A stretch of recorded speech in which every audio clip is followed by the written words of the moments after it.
Light नसल्यानं परिसरात पसरलेलं अंधाराचं साम्राज्य, झाडाझुडपांनी घेतलेला वेढा, जंगली जनावरांचा वावर ही दयनीय परिस्थिती आहे नाशिक सहकारी साखर कारखान्याची। माजी खासदार हेमंत गोडसे यांच्या Ashtalakshmi sugar ethanol and energy लिमिटेडनं आटापिटा करून भाडेतत्वावर चालवायला घेतलेला नाशिक सहकारी साखर कारखाना गेल्या 6 महिन्यांपासून बंद आहे। ऊस देऊनही पैसे मिळत नसल्यानं गोडसे यांच्या विरोधात नाराजीचा सूर आहे। नाशिक साखर कारखान्याला दिलेलं कर्ज थकल्यानं जिल्हा मध्यवर्ती सहकारी बँकेनं कारखान्याची मालमत्ता जप्त केली होती। जवळपास 65 कोटी रुपये कर्ज थकीत आहे। या कर्जाच्या वसुलीसाठी कारखाना भाडेतत्वावर देण्याचा निर्णय यापूर्वीच घेण्यात आला होता। त्यावेळी गोडसे यांनी साखर कारखाना चालवायला घेण्यासाठी बराच आटापिटा केला होता। विशेष म्हणजे निकषात बसत नसल्यानं गोडसे यांच्या कंपनीचं निवेदन त्यावेळी फेटाळण्यात आलं होतं।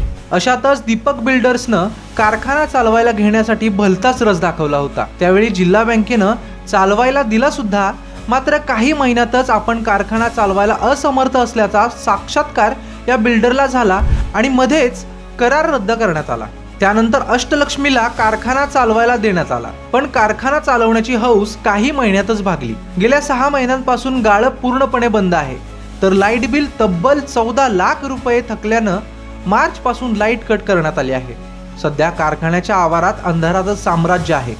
वाढलेल्या झाडाझुडपांनी कारखाना वेढला आहे। जिल्हा बँकेच्या भाड्यापोटी 5 कोटी 6 लाख रुपये थकवले आहेत। कामगारांना 5 महिन्यापासून पगारच न दिल्यानं 1 कोटी रुपये थकले आहेत। शेतकऱ्यांनी ऊस दिला, पण त्याचेही 1 कोटी 19 लाख रुपये थकले आहेत। कंपनीची मालमत्ता विकून हे पैसे देण्याचे आदेश साखर आयुक्तांनी दिले आहेत। 4 तालुक्यांचं कार्यक्षेत्र असलेल्या या कारखान्याचे 10,000 सभासद आहेत, कामगारही आहेत। या साऱ्यांचा जीव टांगणीला लागलाय।